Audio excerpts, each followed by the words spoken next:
Hello my dear students, welcome back to my channel Shubham lecturer. जितने भी हमारे student इस बार हैं 12th में और जिनको 2025 बोर्ड एग्जाम देना है, उनके लिए आज का ये क्लास बहुत ही ज़्यादा इम्पोर्टेंट है, क्योंकि आज के इस क्लास में मैं आपके लिए लेकर आया हूँ क्लास 12 हिंदी का एक वायरल मॉडल पेपर।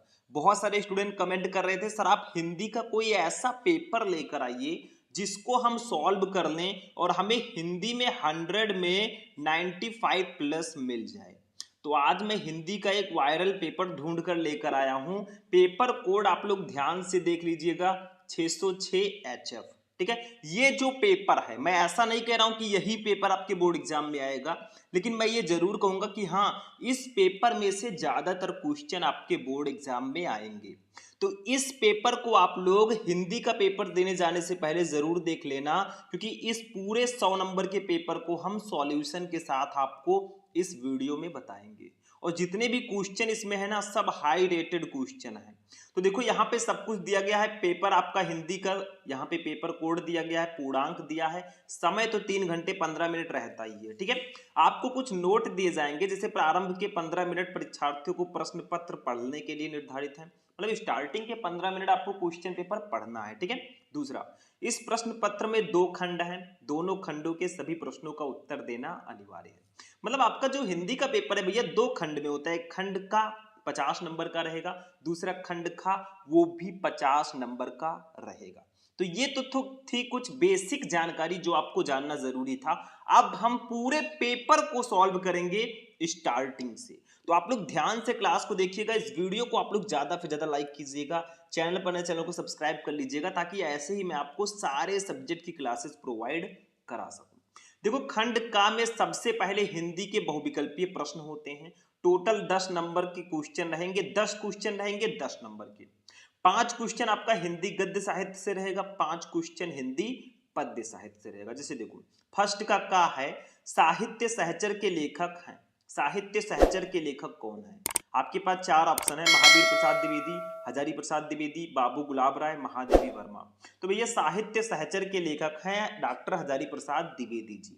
अब मैं आपको पहले ही बता चुका हूं कि आप लोग अपने चैप्टर में जो भी लेखक और कवि हैं, उनका जीवन परिचय पढ़ लो, उनकी रचनाओं को पढ़ लो, ज्यादातर क्वेश्चन उसी से रिलेटेड आते हैं। स्टार्टिंग के जो काखा गघा अंगा 5 क्वेश्चन रहेंगे, वो आपके हिंदी गद्य साहित्य से रहेंगे। ठीक है, चलो खा वाला देखो, बाल कृष्ण भट्ट द्वारा संपादित पत्रिका है। इसमें से कौन सी पत्रिका है जिसको बाल कृष्ण भट्ट जी ने संपादित किया था?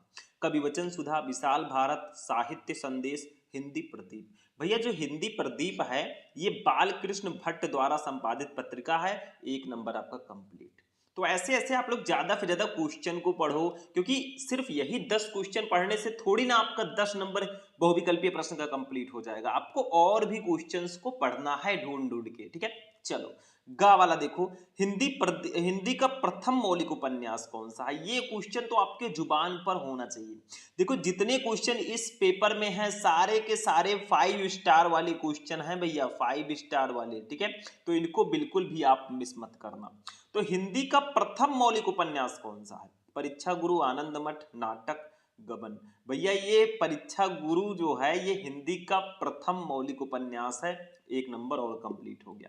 तो ऐसे ध्यान से समझो, अभी हम पूरे पेपर का सॉल्यूशन करेंगे, गद्यांश पद्यांश जो भी हिंदी व्याकरण के प्रश्न है, सबका सॉल्यूशन। बस ध्यान से देखना, पानी वानी लेकर बैठना, नींद ना आए। घा, सरदार पूर्ण सिंह किस युग के लेखक हैं? बताइए, सरदार पूर्ण सिंह जी किस युग के लेखक हैं? भारतेंद्र युग, छायावाद युग, द्विवेदी युग या प्रगतिवादी युग? भैया ये द्विवेदी युग के लेखक हैं। सिंपल सा क्वेश्चन है, किस युग के लेखक हैं? ये द्विवेदी युग के लेखक हैं। सरदार पूर्ण सिंह जी जो हैं, ये द्विवेदी युग के लेखक हैं। सिंपल सा क्वेश्चन था, सिंपल सा आंसर है। चलो नेक्स्ट क्वेश्चन अपना देखते हैं। ये हमारे 4 क्वेश्चन हो गए। अब देखो स्टूडेंट, 5 नंबर जो हमारा क्वेश्चन है, अंगा नंबर, निम्नलिखित में से जयशंकर प्रसाद की कृति है, इसमें से कौन सी रचना है जो जयशंकर प्रसाद जी की है? आप सभी को शायद पता होगा, बहुत इजी है। ध्रुव स्वामिनी, आषाढ़ का एक दिन, कुटज, आत्म नेपद। भैया ध्रुव स्वामिनी जो है, ये जयशंकर प्रसाद जी की रचना है। आपका फर्स्ट वाला ऑप्शन बिल्कुल सही होगा। तो ये आपके टोटल 5 क्वेश्चन थे, एक एक नंबर के 5 नंबर आपको इसके लिए मिल गया। अब दूसरा जो क्वेश्चन होगा ये हिंदी पद्य साहित्य का बहुविकल्पीय प्रश्न होगा। ध्यान से समझना, क्वेश्चन का आंसर पता होगा, आप पहले ही क्वेश्चन का आंसर दे देना, ठीक है। जैसे मैं ऑप्शन पढ़ूंगा, देखो छायावाद की विशेषता है, इसमें से छायावाद की विशेषता क्या है, छायावादी युग जो है इसकी विशेषता क्या है। इतिवृत्तात्मकता, श्रृंगारिक भावना, सौंदर्य और प्रेम, उपदेशात्मक वृत्ति। भैया सौंदर्य और प्रेम, छायावाद की विशेषता जो है वो सौंदर्य और प्रेम है। छायावादी युग में आपको ज्यादातर सौंदर्य और प्रेम देखने को मिलता है, ठीक है। इस प्रकार की रचनाएं देखने को मिलती हैं। खा देखो, निम्नलिखित में से कौन सा ग्रंथ भक्ति काल का है, इसमें से कौन सा ग्रंथ है जो भक्ति काल का है। पृथ्वीराज रासो, विनय पत्रिका, साकेत, कामायनी। नहीं भैया, इसमें आपका विनय पत्रिका जो है ये भक्ति काल की रचना है। पृथ्वीराज रासो आदिकाल की है, कामायनी छायावादी युग की है, साकेत आप लोग बताइएगा, और विनय पत्रिका जो है ये भक्ति काल का है। आप लोग बताइएगा साकेत किस काल की रचना है और इसके लेखक कौन है, इसके कवि कौन है बताइएगा, ठीक है। देखते हैं कितने स्टूडेंट सही आंसर देते हैं। सबको आंसर देना है, जिसको जिसको पता हो तब भी दो, नहीं पता है फिर भी ढूंढ कर दो। चलो गा वाला, प्रयोगवाद के प्रवर्तक कौन है, प्रयोगवाद के प्रवर्तक किसको माना जाता है, बहुत इंपॉर्टेंट क्वेश्चन है।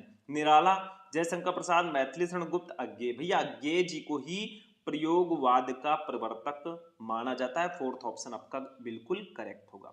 घा देखो, अनामिका के रचनाकार कौन है, अनामिका एक रचना है, इसके रचनाकार कौन है। अज्ञेय, निराला, महादेवी वर्मा या सुमित्रा नंदन पंत। भैया निराला जी हैं। अनामिका के रचनाकार सूर्यकांत त्रिपाठी निराला जी हैं। इनका पूरा नाम तो सूर्यकांत त्रिपाठी निराला है, लेकिन यहाँ पे शॉर्ट फॉर्म इनका लिखा है निराला, ठीक है। तो आप लोग समझ जाइएगा, इतने तो समझदार हैं। अंगा नंबर, रीतिकाल का अन्य नाम क्या है, रीतिकाल का दूसरा नाम, श्रृंगार काल, स्वर्ण काल, उद्धव काल, संक्रांति काल। चलो श्रृंगार काल इसका नाम है। रीतिकाल का दूसरा नाम जो है ये श्रृंगार काल इसका नाम है, ठीक है। अब मैं आपसे एक क्वेश्चन करूंगा भैया, क्योंकि 10 ऑब्जेक्टिव क्वेश्चन बताने के बाद एक क्वेश्चन तो बनता है। एक क्वेश्चन मेरा है कि अजात शत्रु किसकी रचना है, अजात शत्रु, ठीक है। ये सबको बताना है, ढूंढ कर बताओ, कहीं से लेकर आओ, लेकिन इसको बताओ कि अजात शत्रु किसकी रचना है। तो ये 10 ऑब्जेक्टिव थे, एक एक नंबर के 10 नंबर आपका कंप्लीट हो। अब चलेंगे अपने महत्वपूर्ण गद्यांश पर। ये देखो ये हमारा गद्यांश दिया गया है, ऐसे कुछ दिए गए गद्यांश पर आधारित निम्नलिखित प्रश्नों के उत्तर दीजिए। 10 नंबर का रहेगा, मतलब जैसे ये गद्यांश आपको दे दिया गया ये है, ठीक है, यहां से लेकर यहां तक आपका गद्यांश है। इसके नीचे 5 क्वेश्चन रहेंगे, देखो 1 2 3 4 5 करके 5 क्वेश्चन है, 2-2 नंबर के सब रहेंगे, सबका आंसर दोगे 10 नंबर मिल जाएगा। मान लीजिए ये गद्यांश आपको नहीं पता, हो सकता है ना पता हो, ना पढ़ा हो, तो अथवा लगा है भैया, ये देखो दूसरा वाला गद्यांश दिया गया है, यहां से लेकर यहां तक, और इसके नीचे भी सेम 5 क्वेश्चन है, 1 2 3 4 करके, पांचों का आंसर तो 10 नंबर ले जाओ, यहां तक है, ठीक है। तो देखो हम इसको सॉल्व करते हैं, एक को मैं आपको बता देता हूं, एक आप खुद से सॉल्व करना, ठीक है। एक एक मैं बताता हुआ सबको चलूंगा। देखो पहले इसको पढ़ो, इसको सॉल्व करने का बहुत आसान तरीका है कि इसको पढ़ो, इसमें जो क्वेश्चन नीचे दिए गए हैं ना, सबका आंसर इसी पैसेज में ही मिलेगा। देखो, राष्ट्र का तीसरा अंग जन की संस्कृति है। मनुष्यों ने युगों युगों में जिस सभ्यता का निर्माण किया है वही उसके जीवन की श्वास प्रश्वास है। बिना संस्कृति के जन की कल्पना कबद्ध मात्र है। संस्कृति ही जन का मस्तिष्क है। संस्कृति के विकास और अभ्युदय के द्वारा ही राष्ट्र की वृद्धि संभव है। राष्ट्र के समग्र रूप में भूमि और जन के साथ साथ जन की संस्कृति का महत्वपूर्ण स्थान है। चलो इसका आंसर देते हैं। सबसे पहला क्वेश्चन आपका है, उपयुक्त गद्यांश के पाठ और लेखक का नाम लिखो। मतलब ये गद्यांश किस पाठ से लिया गया, इसके लेखक कौन है। तो आप एक काम करो, हिंदी के जितने भी चैप्टर हैं उनके जो लेखक या कवि हैं उनको पढ़ लो अच्छे से, कि राष्ट्र का स्वरूप। देखो ये किस चैप्टर का, ये हमारे राष्ट्र का स्वरूप चैप्टर से लिया गया। देखो ट्रिक क्या है, राष्ट्र इसमें आया है यहाँ पे, ठीक है, यहाँ पे भी आगे भी कहीं ना कहीं राष्ट्र होगा, यहाँ पे देखो राष्ट्र आया है, ठीक है। तो राष्ट्र कई बार आया है, यहां पर भी आया है, इसका मतलब है ये राष्ट्र का स्वरूप चैप्टर से लिया गया है, जिसके लेखक हैं वासुदेव शरण अग्रवाल जी, ठीक है। तो ऐसे एक ट्रिक होता है आपको पहचानने का, लेकिन आपको पाठ का नाम और लेखक का नाम पता होना चाहिए। अब आप कहेंगे सर जी आप तो ये बता दे रहे हैं जैसे उपयुक्त गद्यांश के पाठ और लेखक का नाम लिखिए, तो पाठ का नाम, राष्ट्र का स्वरूप, लेखक का नाम डॉक्टर वासुदेव शरण अग्रवाल ऐसे भी लिख सकते हो या संदर्भ के रूप में भी लिख सकते हो। अब आप कहेंगे सर इसको लिखें कैसे, कैसे सॉल्व करें ताकि एग्जामिनर हमें बोले बेटा ले 10 में 10 ले, कैसे लिखें इसको, कैसे सॉल्व करें। तो देखो इस पर मैंने पार्टिकुलर वीडियो बना रखा है, आप लोग यूट्यूब पर जाना, इस क्लास को देखने के बाद सर्च करना क्लास 12 हिंदी इंपॉर्टेंट गद्यांश शुभम लेक्चरर। आपको 5 गद्यांश मैंने बताया जो सबसे ज्यादा इंपॉर्टेंट है, और पांचों को मैंने सॉल्व करना भी सिखाया, कैसे आपको कॉपी में लिखना है। इतना ही नहीं, मैंने 12th हिंदी की पूरी कॉपी लिखना भी सिखाया। आप लोग यूट्यूब पर सर्च करेंगे क्लास 12 हिंदी की कॉपी कैसे लिखें शुभम लेक्चरर, आपको क्लास मिल जाएगा, जाकर देख लेना। बाकी यहाँ पे मैं समझा दे रहा हूँ। दूसरा दूसरा क्वेश्चन है रेखांकित अंश की व्याख्या कीजिए। देखो पाठ का नाम लेखक का नाम हो गया, कैसे सॉल्व करेंगे वो वीडियो में आप जाकर देख लेना। रेखांकित अंश की व्याख्या कीजिए, ये जो यहां से लेकर यहां तक जो आपका है ना, जिसके नीचे आपको लाइन दिख रही है, देखो लाइनिंग, रेखांकित अंश, ठीक है, इसकी व्याख्या करनी है। अब आप कहेंगे सर जी ये तो ऑलरेडी हिंदी में है, इसका कैसे व्याख्या करना। देखो आपको कुछ अपने स्टाइल में इसकी व्याख्या कर देनी है, कुछ खास नहीं लिखना है, थोड़ा बहुत चेंज करके इसको लिख देना है, ठीक। जैसे यहां से लेकर यहां तक जो है 3 लाइन 2 लाइन में है, इसको थोड़ा बढ़ा चढ़ा के 3 4 5 लाइन में आप लिख देंगे, नंबर आपको पूरा मिलेगा, टेंशन नहीं, ठीक है। तीसरा क्वेश्चन देखो, राष्ट्र के समग्र रूप में भूमि और जन के साथ साथ किसका महत्वपूर्ण स्थान है। तो देखो यहां पे दिया गया है, देखो ये देखो यहां से ये आपका आंसर है, सीधा सीधा लिखा है, देखो यहां से स्टार्ट करना, राष्ट्र के समग्र रूप में भूमि और जन के साथ साथ जन की संस्कृति का महत्वपूर्ण स्थान है। तो यहां से शुरू करना, यहां तक लिख देना, 2 नंबर ये भी आपका कंप्लीट। देखो क्वेश्चन का आंसर इसी में दिया है, सीधा सीधा लिखा, राष्ट्र के समग्र रूप में भूमि और जन के साथ साथ जन की संस्कृति का महत्वपूर्ण स्थान है। मेन पॉइंट आपका जन की संस्कृति है, 2 नंबर ये भी कंप्लीट। चौथा, कब राष्ट्र का लोप समझना चाहिए, कब राष्ट्र का लोप समझना चाहिए। तो देखो ये भी इसी में दिया गया है, देखो ध्यान से समझना इसमें कहां दिया गया है, ठीक है। देखिए स्टूडेंट यहां पर इस गद्यांश में 2-3 लाइन मिसप्रिंट है, ठीक है, उसको मैं दिखा देता हूं। देखिए यही सेम गद्यांश मैंने यहां पे लिखा है एक कॉपी में, ठीक है, यहां पर मैंने मिसप्रिंट देखा क्योंकि जो क्वेश्चन आपका यहां पे दिया गया है, ठीक है, यहां पे जो क्वेश्चन है कब राष्ट्र का लोप समझना चाहिए, तो ये वाला जो लाइन है शायद इसमें 2-3 लाइन मिसप्रिंट है, तो उसको मैं यहाँ पे दिखा देता हूँ। देखो ये आपका वही सेम गद्यांश है, यहाँ तक आपका दिया गया है, ठीक है, इसके आगे का जो 2-3 लाइन है उसको नहीं ऐड किया गया, तो मैं इसमें दिखा देता हूँ, आप लोग देख लीजिए। यदि भूमि और जन अपनी संस्कृति से विरहित कर दिए जाएं तो राष्ट्र का लोप समझना चाहिए। जीवन के बिटप का पुष्प संस्कृति है, ठीक है, संस्कृति के सौंदर्य और सौरभ में ही राष्ट्रीय जन के जीवन का सौंदर्य और यश अंतर्निहित है।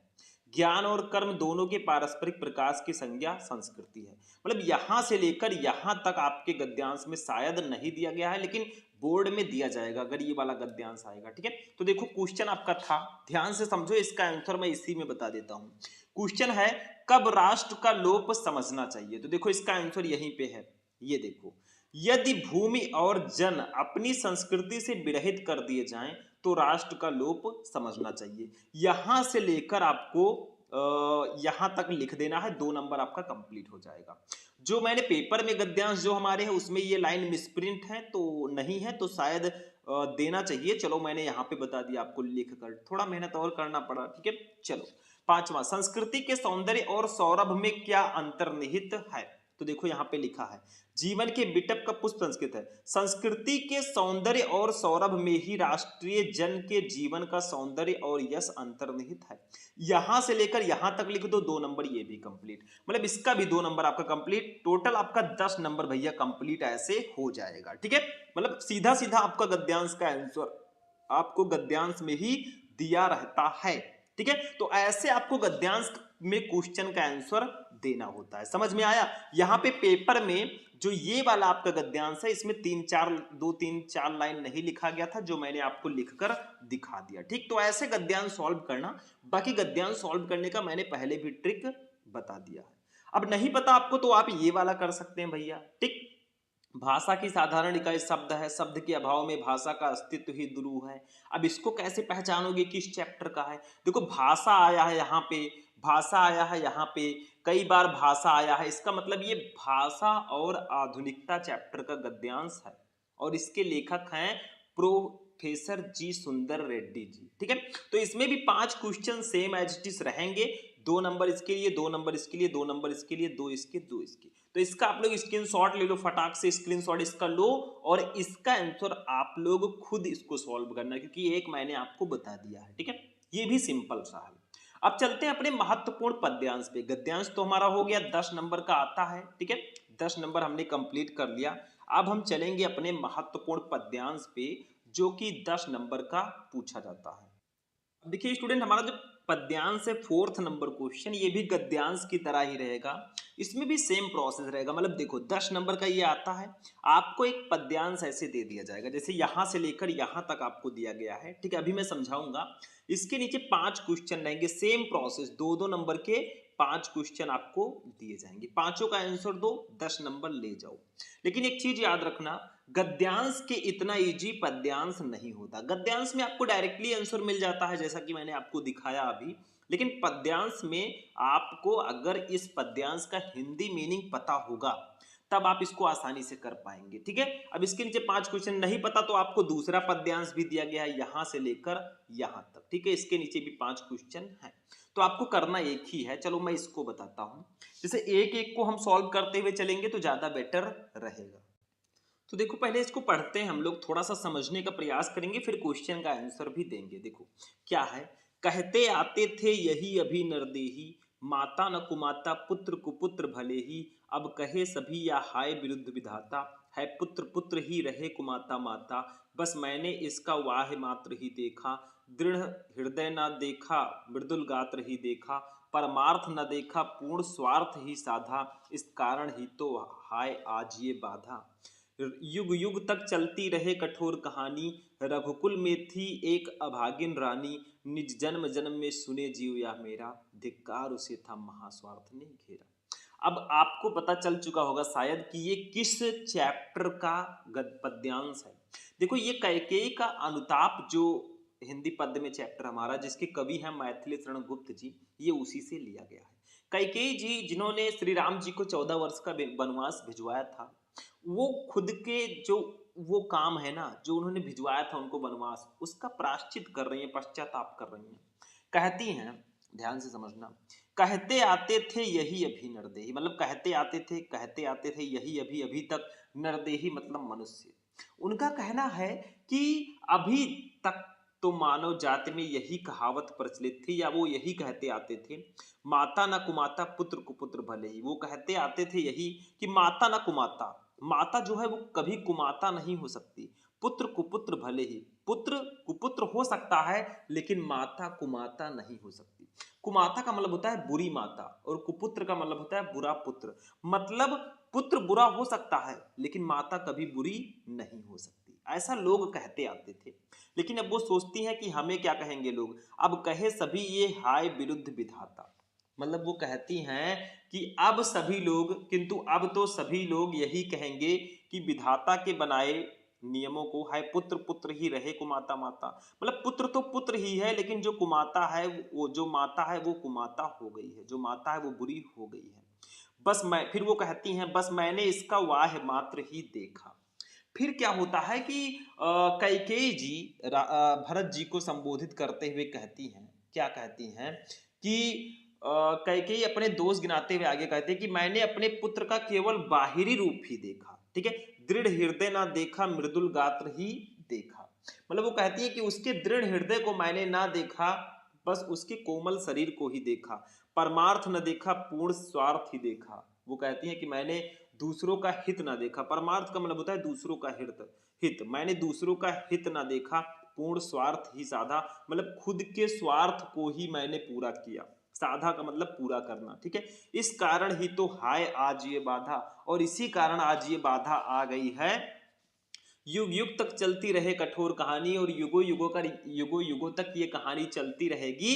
रघुकुल में थी एक अभागिन रानी, की रघुकुल में भी एक अभागिन रानी थी, जिसने अपने स्वार्थवश श्री राम जी को वनवास भिजवा दिया था।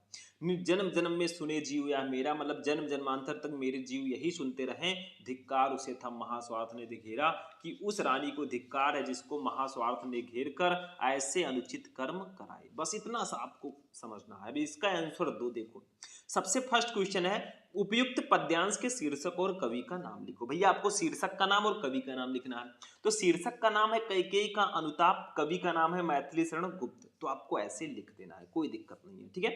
दूसरा, रेखांकित अंश की व्याख्या करो। जो आपका रेखांकित अंश है, देखिएगा अगर आप लोग पद्यांश को, तो यहाँ पे 2 लाइनें जो स्टार्टिंग की है ना, इसके नीचे रेखाएं हैं, इसकी व्याख्या आपको करनी है। तो अपनी भाषा में कर दो, जैसा मैंने बताया। 2 नंबर ये भी कंप्लीट। तीसरा, पद्यांश के अनुसार आज तक लोग क्या कहते आए हैं। तो अभी मैंने बताया ना आपको कि पद्यांश के अनुसार, ठीक है, आज तक लोग यही कहते आए हैं कि पुत्र कुपुत्र हो सकता है पर माता कुमाता नहीं हो सकती। मतलब पुत्र बुरा हो सकता है लेकिन माता बुरी नहीं हो सकती। बस हो गया, 2 नंबर आपका ये भी कंप्लीट। तो पद्यांश को भी अगर हिंदी मीनिंग के साथ पढ़ोगे बहुत आसानी से कर लोगे। चलो चौथा, किसने प्रायश्चित किया है कि मैंने पुत्र का कोमल शरीर ही देखा, उसका दृढ़ हृदय नहीं देखा। तो भैया सिंपल सा है, कैकेयी जी ने, ठीक है। तो लिख दीजिए कि कैकेयी ने प्रायश्चित किया है कि मैंने पुत्र का कोमल शरीर ही देखा, उसका दृढ़ हृदय नहीं देखा।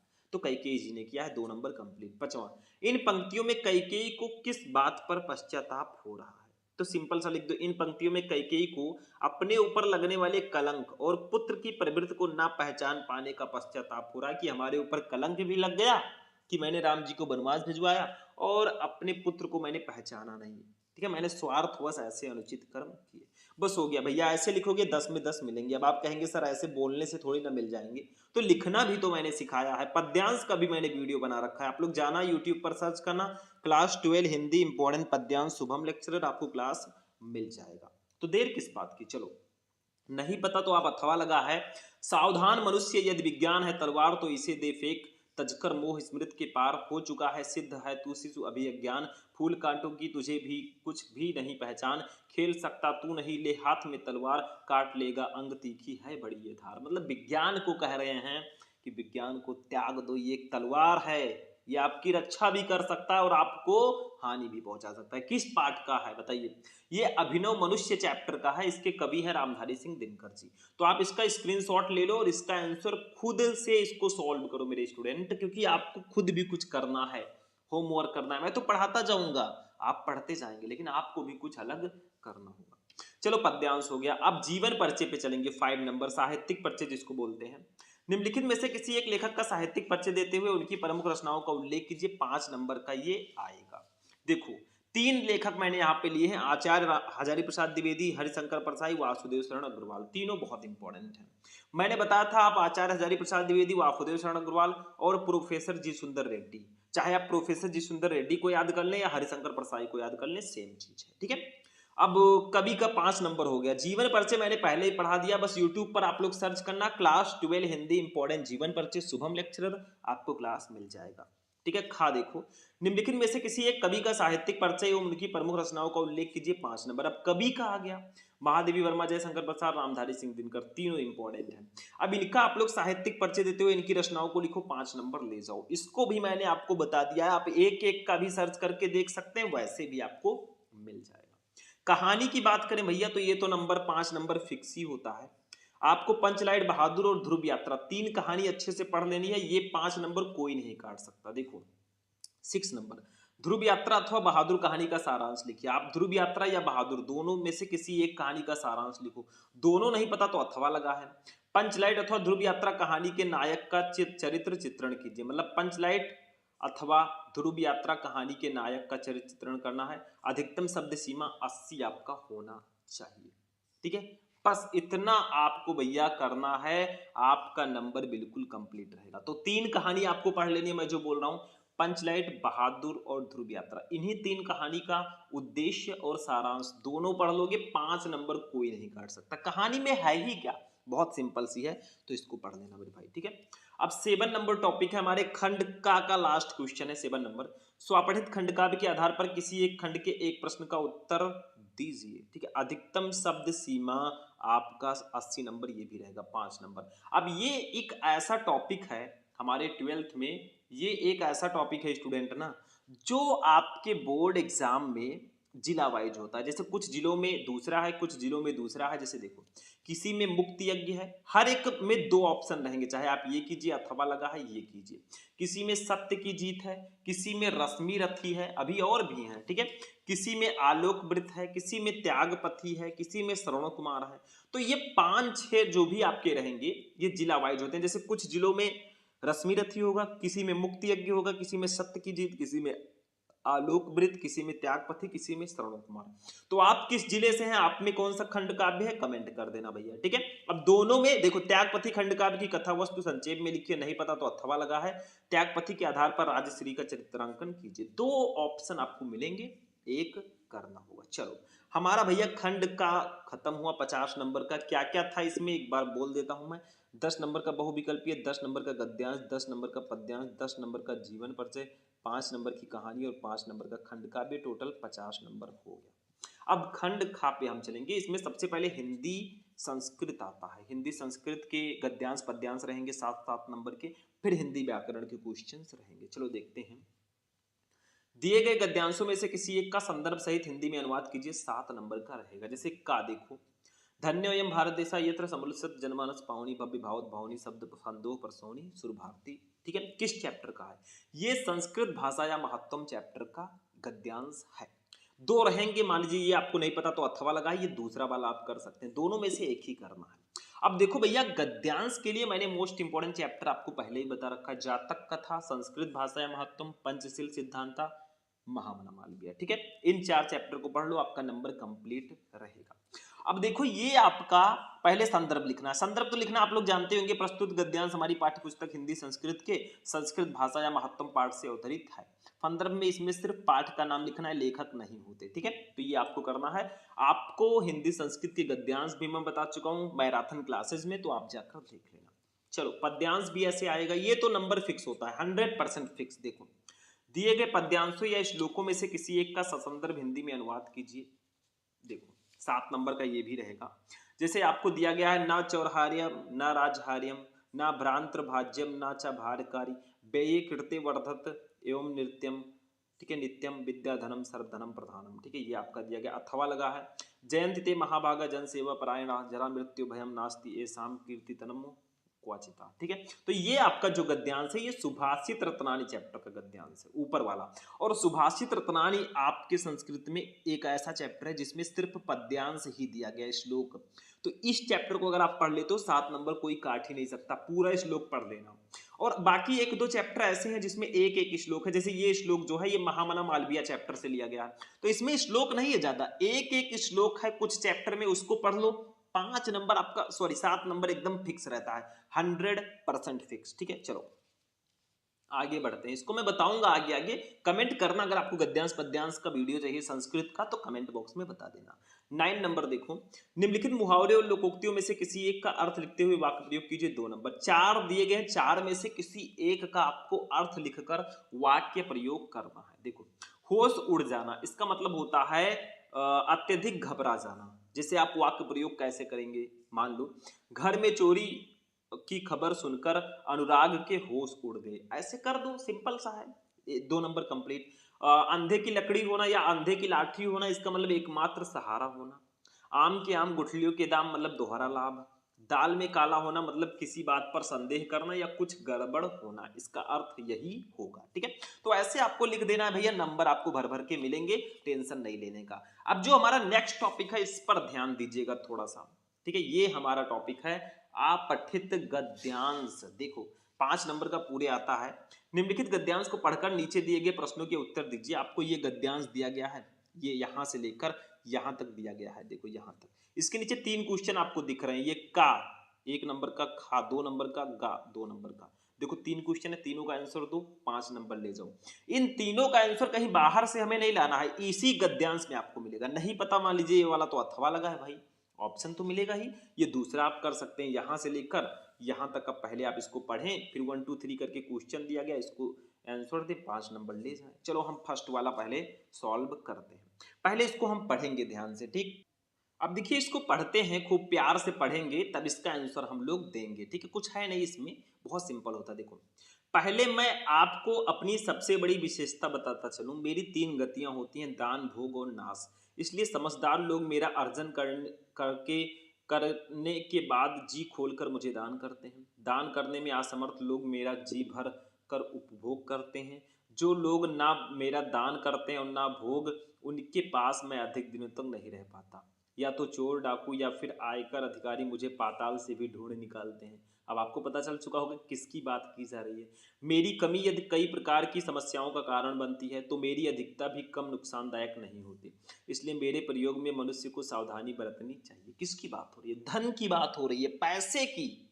क्योंकि पैसे को दान, भोग और नाश तीनों कर सकते हैं हम लोग। ठीक है, तो अब आपसे क्वेश्चन किया जा रहा है, समझदार होंगे तो आंसर दे देंगे। का उपयुक्त गद्यांश के वक्ता का नाम लिखिए। किसकी बात यहां पे हो रही है? तो उपयुक्त गद्यांश के वक्ता का नाम धन है। ऐसे लिख देना, उपयुक्त गद्यांश के वक्ता का नाम धन है। धन की यहाँ पे बात की जा रही है। खा वक्ता की कौन कौन सी गतियां होती हैं? तो देखो यहाँ पे लिखा है वक्ता की 3 गतियां होती हैं, दान, भोग और नाश। ठीक है, तो आप लिख दीजिए वक्ता अर्थात धन की 3 गतियां होती हैं। वक्ता जो मैं बोल रहा हूं ना, समझ लो धन बोल रहा हूं मैं।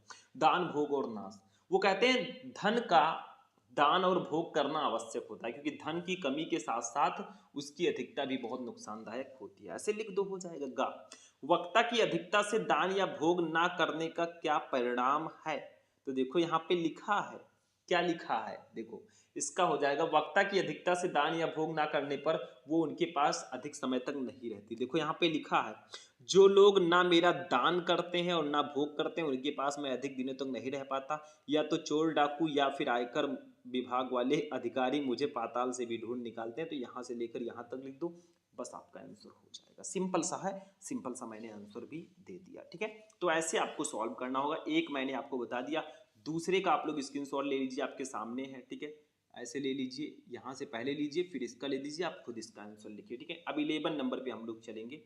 11 का देखो, निम्नलिखित शब्द युग्मों का सही अर्थ चुनकर लिखिए 1 नंबर। जैसे देखो अंश, अंश, इसका सही अर्थ क्या होगा? इसको बोलते हैं शब्द युग्म। ठीक है, दोनों दिखने में थोड़ा थोड़ा अलग हैं लेकिन पढ़ने में सेम है। देखो इसका सही अर्थ क्या होगा? हिस्सा और कंधा, हिस्सा और अंकुर, कंधा और हिस्सा, अंकुर और हिस्सा। तो भैया अंश का मतलब हमारा होता है कंधा, और इस अंश का मतलब होता है हिस्सा। तो सा वाला ऑप्शन आपका बिल्कुल सही होगा। जो पहले उसका आंसर पहले, जो बाद में उसका मीनिंग बाद में रहेगा। ठीक है, बस। दूसरा बात, वात, इसका सही अर्थ क्या होगा? बात, वात, बातें और हवा, रोग और दवा, वायु और विकार, विचार और विकार। भैया बातें और हवा इसका सही आंसर होगा। देखो बात का मतलब बातें जो हम करते हैं बातें, वात का मतलब हवा, तो ये आपका आ वाला ऑप्शन सही होगा।